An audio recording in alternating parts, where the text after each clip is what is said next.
The Manhattan sky was painted gold as evening settled in. Towering buildings gleamed like monuments to ambition, and inside the sleek walls of the Vega Tower, an empire built on AI and cold steel, Nathaniel Vega was fighting the usual war of meetings, numbers, and boardroom politics. At 34, Nathaniel was a billionaire, a self-made powerhouse, and a man feared more than admired in his world. His name graced tech articles, Forbes covers, and IPO dreams. But despite the accolades, his nights were often quiet, his penthouse cold, and his memories selective. One evening, after a brutal day of acquisitions and public scrutiny, he needed air, not the filtered air of his $40 million condo, but something real. Against his assistant's objections, he slipped out the back exit in a hoodie and jeans and disappeared into the city streets like any other New Yorker. That's how he ended up on West 53rd Street, standing in front of a diner called Ruby's Grill. A relic from the past. Neon sign half flickering, the smell of old coffee and grilled cheese in the air. It felt oddly comforting.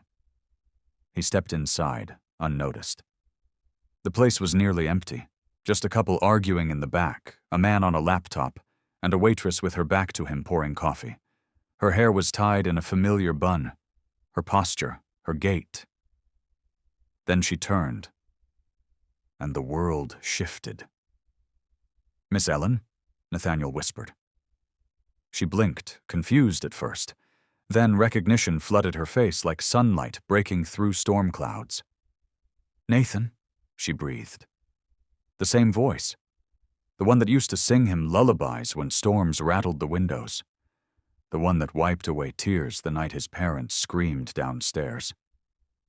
She had been his warmth when everything else in his childhood was cold marble and loneliness.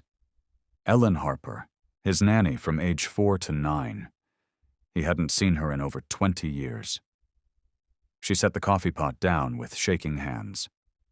I didn't know you were still in New York."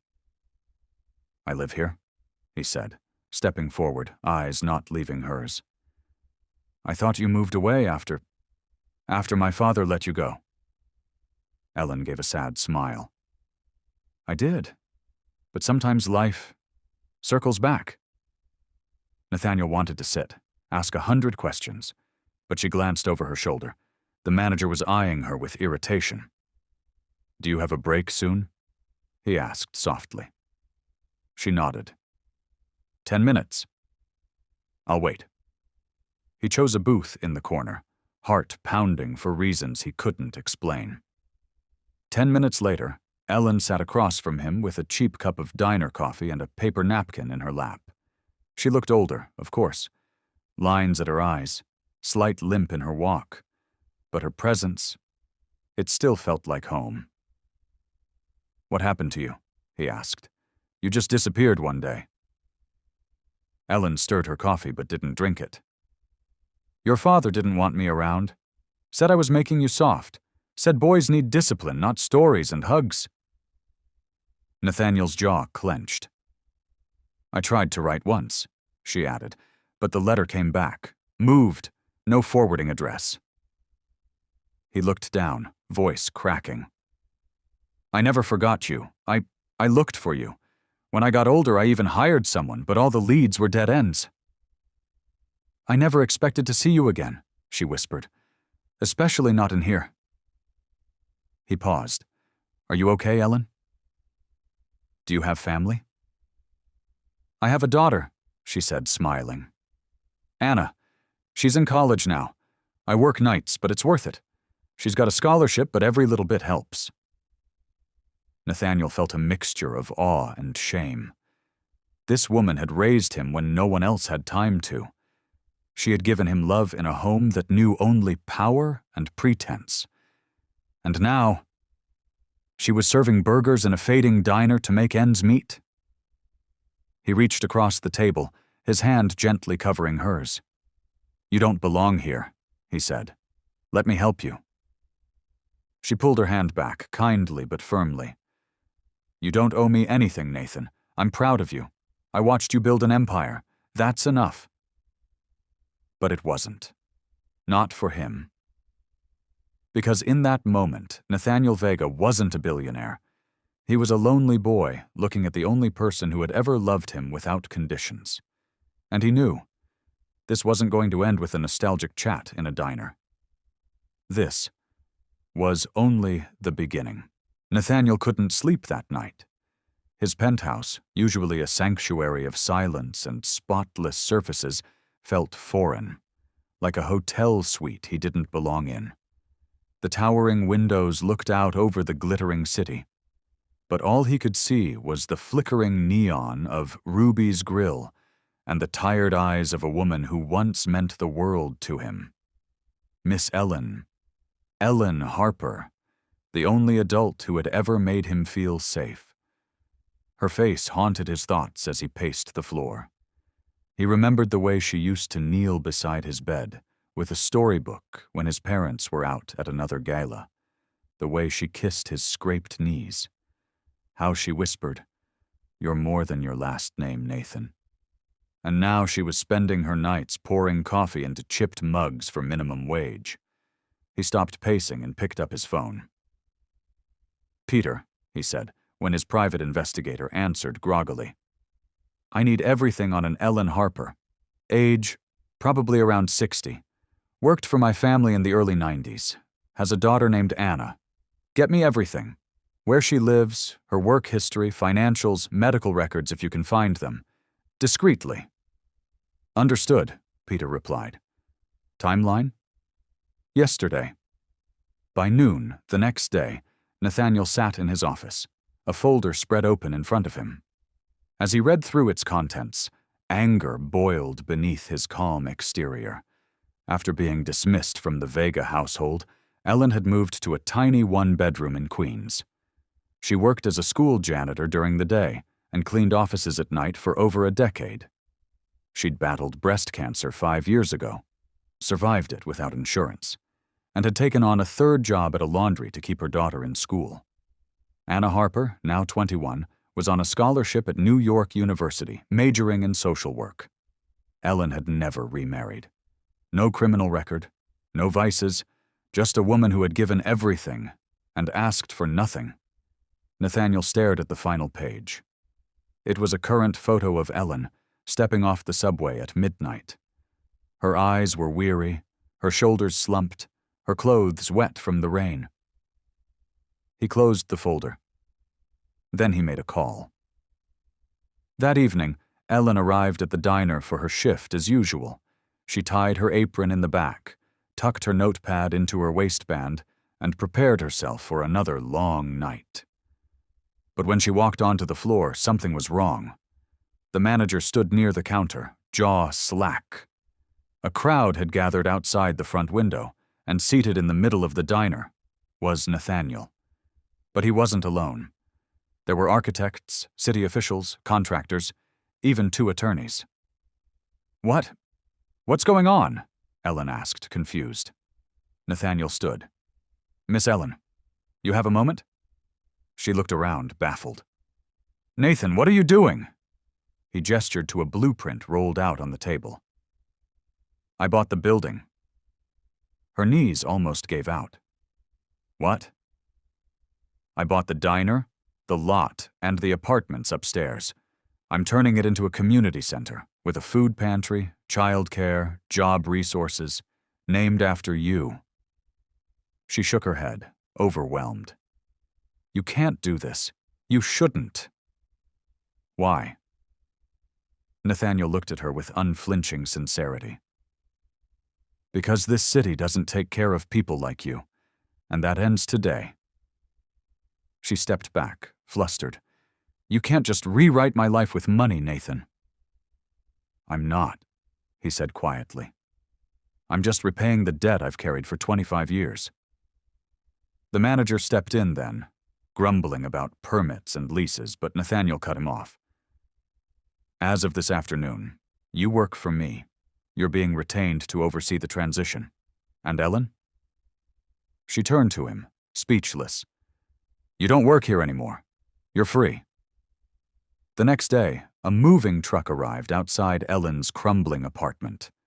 Inside were hand-picked furnishings, a fully stocked kitchen, and a framed photograph Nathaniel had restored from an old box, a photo of a 5-year-old boy hugging a young woman in a park. Ellen found it placed on her new living room mantel with a handwritten note beneath it. "You once gave me a home when I had none. Now it's my turn." She held the frame to her chest and wept. Meanwhile, Anna, her daughter, received a call from the dean of New York University. "Congratulations," the voice said. "Your remaining tuition has been paid in full, and you've just been awarded a grant for your graduate studies, courtesy of a Nathaniel Vega." Anna screamed in disbelief, then immediately called her mother. "Mama, what did you do?" But Ellen could barely respond. Her voice broke over the phone. "I didn't do anything, baby. I just loved a boy once, and I guess he never forgot." And Nathaniel? He didn't stop there. He began hosting anonymous scholarships under Ellen's name. He used his influence to lobby for better labor protections for caregivers. Every initiative, every project, somehow bore the fingerprints of a woman who had once wiped tears from his cheeks with the sleeve of her sweater. And the world noticed. For the first time in years, Nathaniel Vega wasn't being interviewed about profits or tech or stock prices. People wanted to know, who is Ellen Harper? To which he always responded with the same answer. The person who saved me long before I ever saved anyone. A month passed since the night Nathaniel Vega changed Ellen Harper's life. But for him, the gesture had only opened the floodgates. The past he had buried beneath years of business empires, media appearances, and cold boardroom deals was slowly rising to the surface. And so were the memories he thought he'd forgotten. The world now knew Ellen's name. Headlines read, "Billionaire honors childhood. Nanny with life-changing gift, the woman behind the man." Ellen Harper's story inspires millions. The quiet hero who raised a titan. But fame wasn't what she wanted. It never had been. She spent her days at the new Harper House, the community center named in her honor, wearing a simple name badge and cleaning up after the kids who flooded through the doors. She refused a formal title, saying, "If I'm not useful, I'm not needed." Nathaniel stopped by almost every evening. He didn't make a show of it. No cameras, no assistants. Just him, sometimes carrying groceries, sometimes reading to kids, sometimes simply sitting beside Ellen as they watched the sun set behind the old buildings of their shared past. But underneath those peaceful moments, a question festered. Why had she been fired all those years ago? It never made sense. She had been loving, responsible, trustworthy. And yet one day she was gone. Nathaniel was 9 when it happened. His mother told him Ellen had violated boundaries and dismissed her without discussion. But he remembered the screaming behind closed doors, the way his mother's voice trembled with something he didn't understand back then. And now, decades later, the silence was suffocating. One night, as they closed up Harper House, Nathaniel sat at the front desk while Ellen sorted books onto a nearby shelf. Her back was turned when he spoke. "Why did my parents fire you?" She froze. The soft clatter of a book hitting the floor echoed louder than thunder. "I never asked," he said, voice low. "Not when I was a kid, not when I grew up, but I've been remembering things that don't add up." Ellen slowly turned around, her eyes tired. "I was hoping you'd never ask," she whispered. "Why?" "Because the truth doesn't change anything," she said. "It only hurts." He stood, stepping closer. "You said I deserved to know the truth, that I was more than my last name. Doesn't that mean the truth matters?" Ellen sat in the nearest chair, her hands trembling in her lap. "It wasn't me who broke the rules," she said, voice shaking. "It was your father. Nathaniel's blood ran cold." "What?" "He came home early one day. You were at school. Your mother was out of town. I was in the kitchen folding laundry. He touched me." Her eyes flickered to the floor. Nothing happened beyond that. I pushed him away, told him never to come near me again. Nathaniel's breath caught. He got scared, Ellen continued. Scared I'd tell. So before your mother returned, he preemptively accused me of impropriety. He said I made him uncomfortable, that I had overstepped. No, Nathaniel whispered. That's not true. She nodded slowly. I never said a word. I knew if I fought it, they'd paint me as the liar, and I couldn't bear the thought of you hearing that about me. I didn't want you to think I'd done something wrong. Nathaniel staggered back a step, hand gripping the edge of the desk. Your mother believed him? He asked, his voice barely audible. She did, Ellen replied. Or maybe she didn't want to believe me.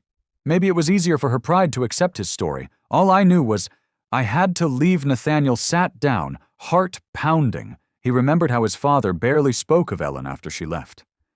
How his mother snapped any time he asked. How everything in that house grew colder from that day forward. His chest tightened with fury, with guilt. I should have asked sooner, he whispered. Ellen reached for his hand. You were a child. You weren't meant to carry that. He looked up at her. But I do. Now I do, and I can't let it go. She squeezed his hand.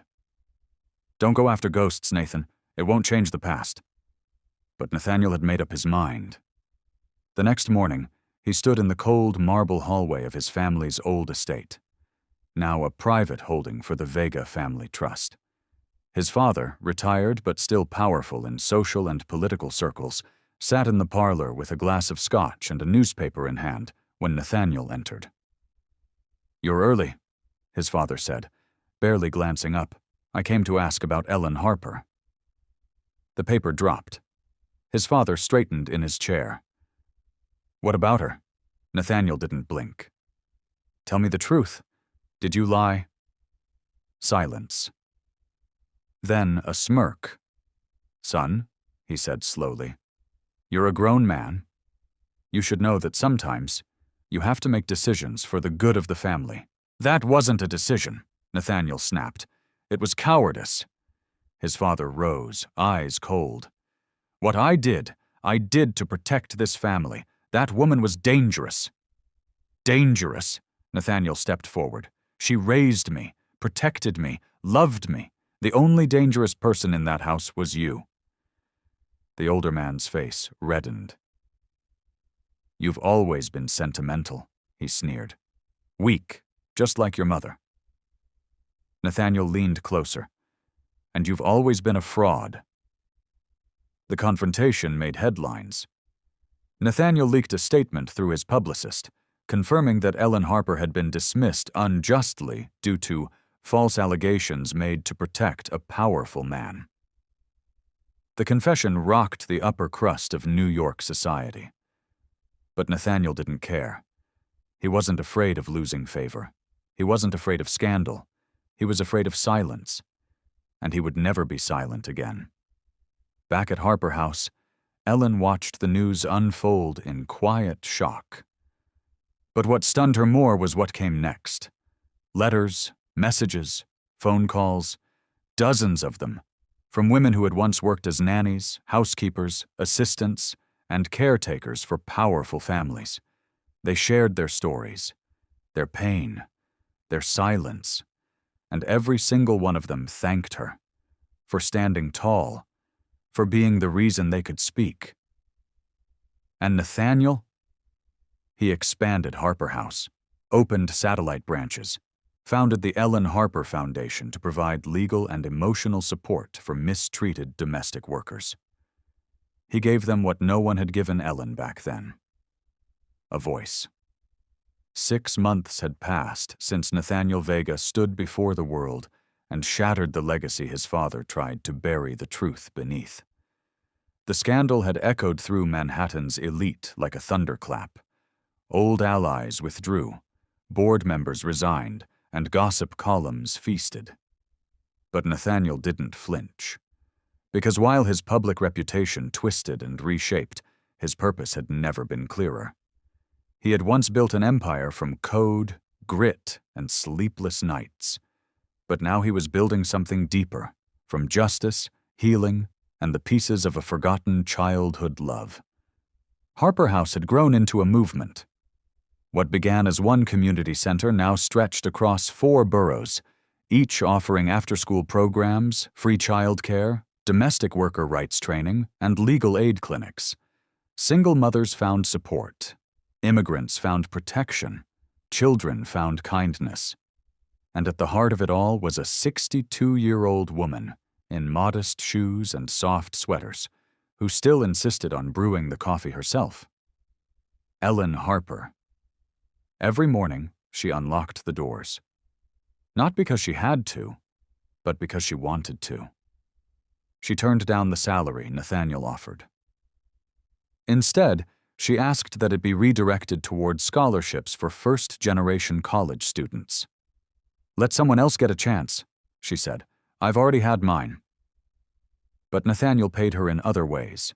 He paid her in quiet Sunday dinners, in long talks on park benches where she finally told him stories she'd once saved for bedtime, in framed photos of her and Anna, now graduating with honors from NYU, with a full ride to Columbia for grad school.